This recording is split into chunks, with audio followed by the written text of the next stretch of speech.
नमस्कार, खबरें अब तक में आपका स्वागत है। मैं हूं आपके साथ पवन शर्मा। खबरें अब तक में आज बात होगी महाकुंभ में हुए अद्भुत तंत्र विद्या की, दिल्ली में जनता से किए गए बीजेपी के वायदों की और सरकार से मिडिल क्लास वालों की उम्मीदों की। ऐसे तमाम मुद्दों पर बात करेंगे विस्तार से, लेकिन इससे पहले आइए नजर डाल लेते हैं इस वक्त की हेडलाइंस पर।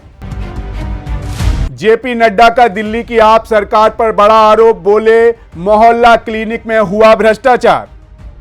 जम्मू कश्मीर के पूर्व सीएम फारूक अब्दुल्ला के काफिले की कार का एक्सीडेंट हुआ। सैफ अली पर हमले को लेकर पुलिस का बड़ा बयान, बोले कोई शख्स हिरासत में नहीं। इमरान खान और बुशरा बीवी भ्रष्टाचार मामले में दोषी करार, पूर्व पीएम को 14 तो पत्नी को 7 साल की जेल। अमेरिका ने H-1B वीजा में आज से किए बड़े बदलाव, भारतीय पेशेवरों पर होगा असर। पुणे के नारायण गांव में भीषण सड़क हादसा, वैन को टेम्पू ने पीछे से मारी टक्कर, 9 की हुई मौत। दिल्ली में फिलहाल नहीं लागू होगी आयुष्मान भारत स्वास्थ्य योजना। छत्तीसगढ़ में नक्सलियों द्वारा किए गए विस्फोट में 2 सुरक्षाकर्मी हुए घायल। रुपया शुरुआती कारोबार में 3 पैसे की बढ़त के साथ 86.58 प्रति डॉलर पर पहुंचा। 3 दिन की राहत के बाद फिर गहरा जख्म, सेंसेक्स 423 और निफ्टी 109 अंक गिरा। हेडलाइंस के बाद खबरें अब तक में एक बार फिर आपका स्वागत है। बढ़ते हैं आज की खास रिपोर्ट की ओर। प्रयागराज का महाकुंभ, जहां पर गली, हर घाट और हर रेत पर आस्था की लहरें उठती हैं, इस बार कुछ और ही अद्भुत है, क्योंकि इस बार किन्नर अखाड़े में हुआ एक तांत्रिक अनुष्ठान जिसने आस्था और रहस्य को एक नई ऊंचाई पर पहुंचा दिया है। जनवरी की सर्द रात, पूरी वसुंधरा पर चांद की हल्की रोशनी और वातावरण में गूंजते मंत्रों की लहर, जैसे समय खुद ठहर गया हो। इस माहौल में जब आसमान की ठंडी हवा थरथराती हुई हर शरीर को महसूस हो रही थी, तब किन्नर अखाड़े में एक दिव्य तंत्र साधना का आयोजन हुआ, जिसमें न केवल नए साधकों को दीक्षा मिली, बल्कि काली के अघोर रूप से परिचय भी कराया गया। तमिलनाडु से आए अघोर साधना गुरु महामंडलेश्वर मणिकांत ने इस अनुष्ठान का नेतृत्व किया। उनका हर शब्द जैसे मंत्रों की तरह गूंज रहा था। हवन कुंड से उठती लपटें, मानव खोपड़ियों के चारों ओर जलते दीप, डमरू की आवाज और थथकते होठों से निकलते मंत्र, सब कुछ ऐसा था जैसे एक शक्ति आकाश से पृथ्वी तक उतरने को तैयार हो। और फिर उन नए साधकों को दीक्षा दी गई। एक नई शुरुआत, एक नई यात्रा का आगाज हुआ। महामंडलेश्वर मणिकांत ने साधकों को तंत्र विद्या के हर पहलू से अवगत कराया। ये पूजा, जिसमें 2 घंटे तक तंत्र विद्या की अनोखी साधना हुई, किन्नर अखाड़े की प्राचीन परंपराओं का जीवंत उदाहरण दिया गया।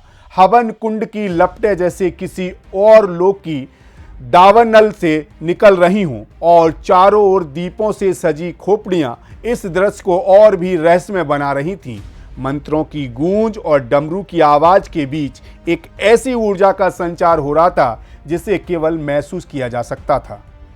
देखा जाए तो महाकुंभ के इस अद्वितीय आयोजन ने न केवल तंत्र विद्या के रहस्यों को उजागर किया, बल्कि किन्नर अखाड़े की परंपराओं को संरक्षित रखने का भी एक अहम कार्य किया। ये साधना न केवल आस्था का प्रतीक थी, बल्कि एक गहरी आध्यात्मिक यात्रा की शुरुआत भी थी, जो हर साधक के दिल में एक चिरस्थायी निशान छोड़ गई।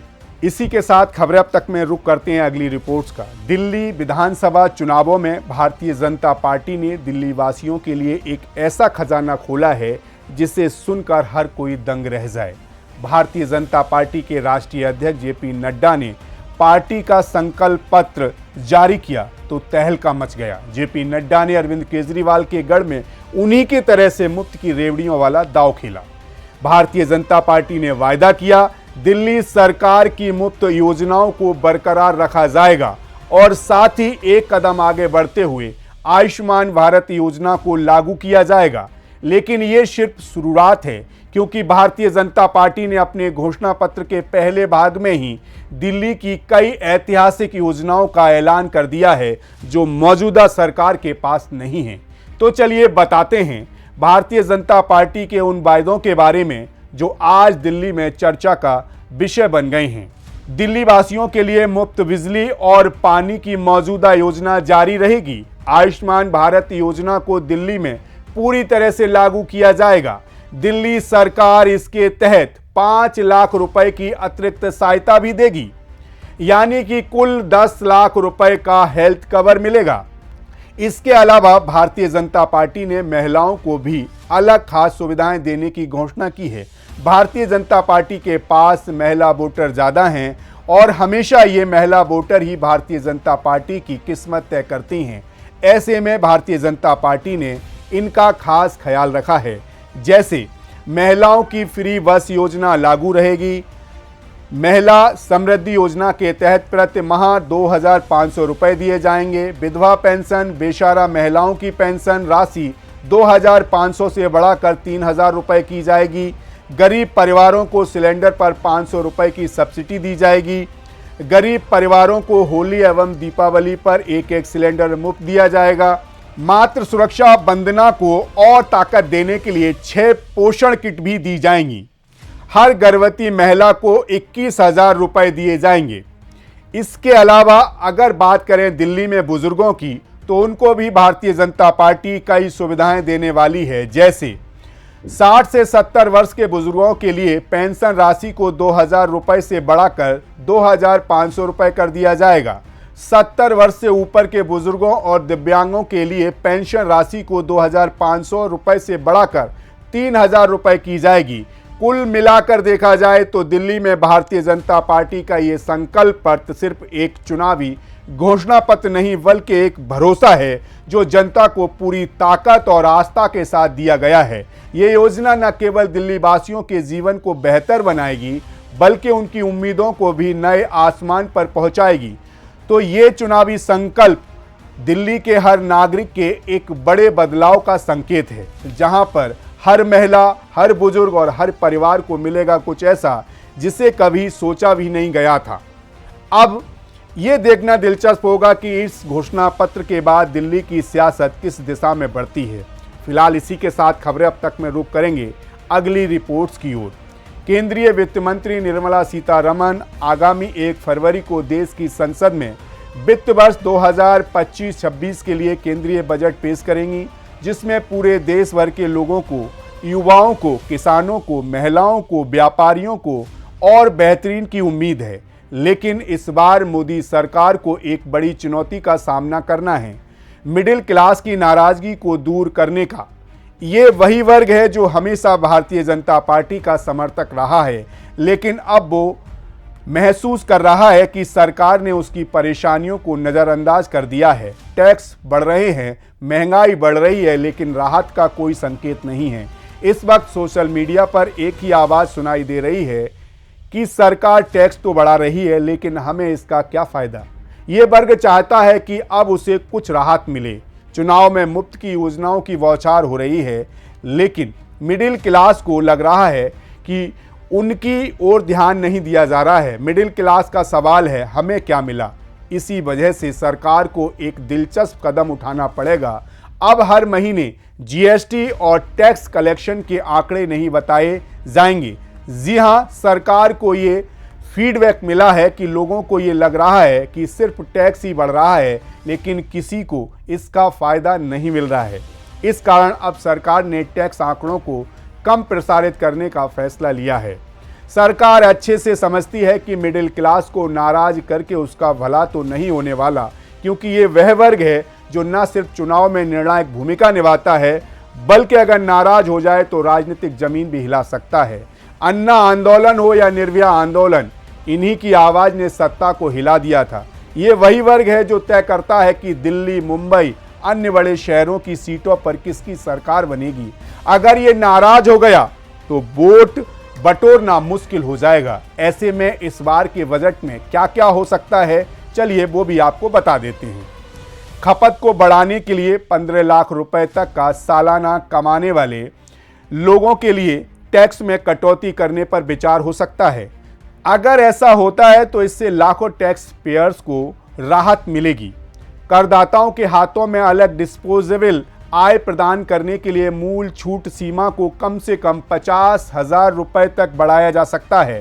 टैक्स सिस्टम को और सिंपल करने पर विचार कर सकती है सरकार।